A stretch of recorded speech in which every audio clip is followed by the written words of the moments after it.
it's fantastic to welcome you and to hear your amazing story of how you've been doing some research. We've spoken very, very briefly on napery and some Australian designers, etc. But here you are today, and I'd love to just get a little bit more understanding as to what you've been doing and why it was important for us to meet up today. Okay, thanks, Margot. Really great to meet you too, finally, and to see all this amazing collection. I've come to this point now because I started about 5 years ago making flower crowns, very hybrid flower crowns based on, and they're wearable mostly, based on the Eastern European flower crowns. And that came out of a whole research and creative practice that I did around understanding the story of my Polish grandmother who was deported to Siberia during World War II under the Soviets, so Stalin, and she died in Siberia. So my father was Polish, he came out to Australia on his own, never really spoke about anything, and it wasn't until he died that I found some letters and a few photographs that opened that door for me. So again, I work with ghosts because, again, my father died, I found this information, then it was really important for me to understand or to give voice to this grandmother that I never knew and I didn't have any memory of. I didn't have any understanding of Polish culture, etc. So there was a whole story that happened before I started making these flower crowns, but they were based on understanding and celebrating the matrilineal connections. And I started making them from, I don't know, how do ideas come together? But there was a whole series of events that happened where I found my first Australiana linen souvenir tablecloth in an op shop that was made in Poland. And then one of the photographs that I've got is of my grandmother in a coffin, and she's covered in beautiful paper flowers, and some of those flowers are around her head. And then I have a Japanese grandson, and I've got a massive collection of Japanese threads. Just that's something that I'm into. And so this idea came together where I decided to start making these flower crowns with these Polish, made in Poland, Australiana linen souvenir tea towels and tablecloths, which then led me to also collecting them because I became fascinated about the production of the tea towels and the tablecloths. And so now I'm really fascinated in understanding more about the production side of things, which has led me to here, which has also led me to going to Poland to start trying to understand more of the textile industry in that country. It's also led me to finding out information about the brokers in Australia, the international trade fairs where Poland, which was very much a communist country between the 60s and the 90s, but the international trade fairs of the 1960s where they would come with their textile machinery and also their textiles, and how that potentially, I'm thinking it started then, started this whole industry where there was this trade. So this is where I'm at, Wow. and this is how I've got here. And I'm still making the flower crowns because Fantastic. they're just so beautiful. And how did you find the connection with Donald Clark? So it was because you found a piece of his work and some napery in an op shop that was made in Poland? No, that's how this whole project started and why I started making the flower crowns. But in this trying to understand the process of how did these things even start being made in Poland? Poland was a communist country. What was this trade between Australia? And then who are the artists, who are the designers that designed these beautiful artifacts that were mostly hand printed? So, hand screen printed. And then that led me to just trying to understand, were they artists and designers in Australia? Who were they? And then actually on your website, I came across your website. I found on the Donald Clark page, there was an image. It was just a snippet. It was sort of in the distance. I think it might have been a photo of his studio. And in that there was an image of a textile that it had the same design of the native flora that I've seen multiple times on these items. And I thought, that could be another point where I can connect the dots. His designs are very uniquely his style. When we've gone through everything today, we've noticed that it's all done by his hand, and it's very obviously his work, which is different to a lot of some of the other design houses of that era. So it was quite poignant, I suppose, that you were able to see that design and go, instantly, I recognise that. Totally recognisable. Yeah, and you know, that red tablecloth that you've got in your collection is proof of that, you know.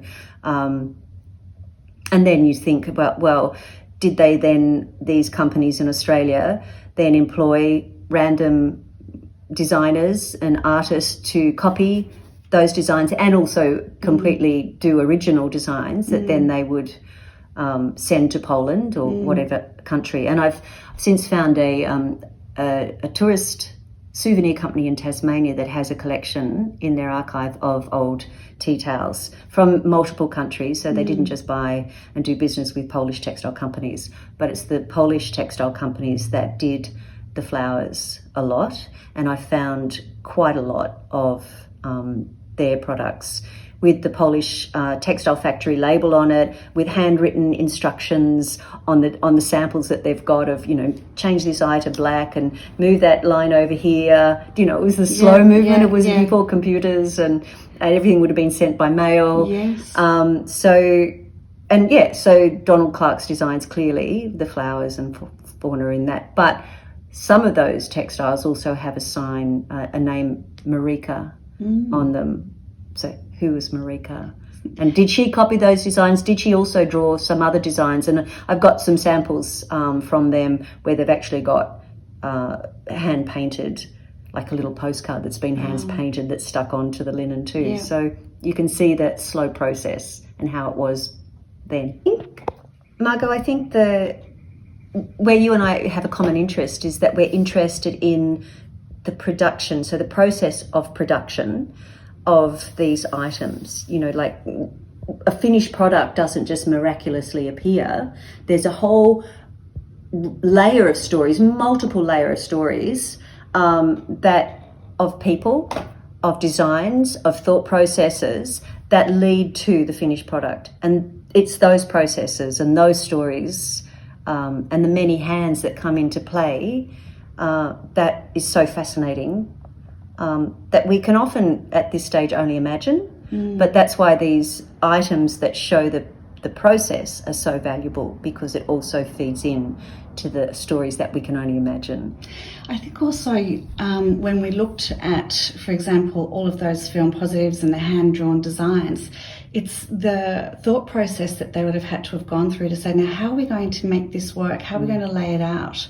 Which is what you were just saying. It's all of those different layers and stories that come to a finished product that the person down in the street will go, oh, I'll take that and put it on my table, without even wondering how it all got to be. Yeah, and so we look at the value of an object. So often the question is an object just an object? Well, no, it's infused with so many things. And of course, you know, the owner of an object will say, yes, it's got some sort of meaning, but again, our common interest is the process of the object. And when you mention the word value, to me, when you look at an object, a finished object such as this, clearly people internationally back in the days, 60s, 70s, would have seen the value of this to the point where they thought, we're going to be inspired by these designs and reproduce them in countries like Poland and Czechoslovakia and Ireland, and you know, because they're iconically Australian, yes. You know, and so then they fall into the vernacular of Australiana. Yeah. So this design is what started me on the journey of thinking that Donald Clark's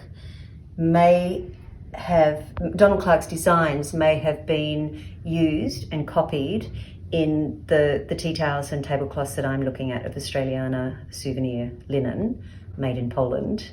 I'd found it or a picture of this or similar and thought, wow, that's exactly what these tablecloths and tea towels look like, many of them. And to see this piece is so exciting because it just suggests that, yes, indeed, these designs were copied prolifically and used for the Australian souvenir textile market.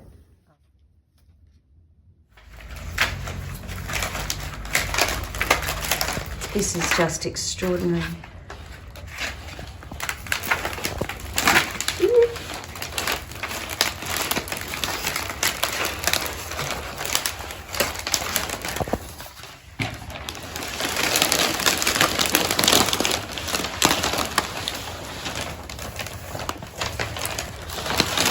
I love all the little bits of tape as well. They're like, it's gone gold with age. Oh, this is just extraordinary. Look, it's an oven mitt. These are oven mitts. Extraordinary.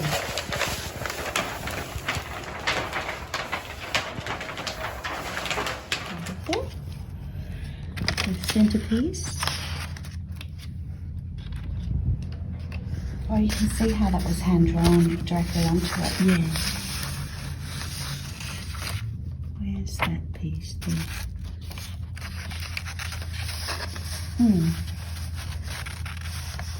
There it is. Yep. Found it. Somehow. Yep. Okay, so this is an interesting one. It's obviously got the florals that we're used to seeing on his other works, but I haven't seen anything like this. So look at this. This little piece here actually fits on here. It's the different colours or the different shades. So if you put it together, it lines up like that, exactly. Oh, hang on, there. Amazing. There. This is perfect. It's beautiful. Oh. So we found this design, and it's the design template for this gorgeous piece. What is it? Geranium. It's a geranium, I reckon. It is little treasure, isn't it? And you know what's so fantastic is to be in contact with his family who've given us the end product, and then to be able to match it up with what we've got here is it's really bridging the gap of the past to today in a really surreal way. Yep.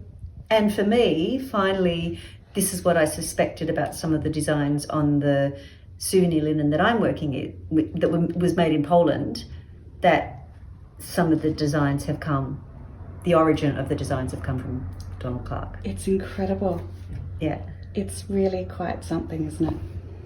So this Banksia, I have Polish, made in Poland, Australiana souvenir linen tea towels by multiple companies that include this design as well.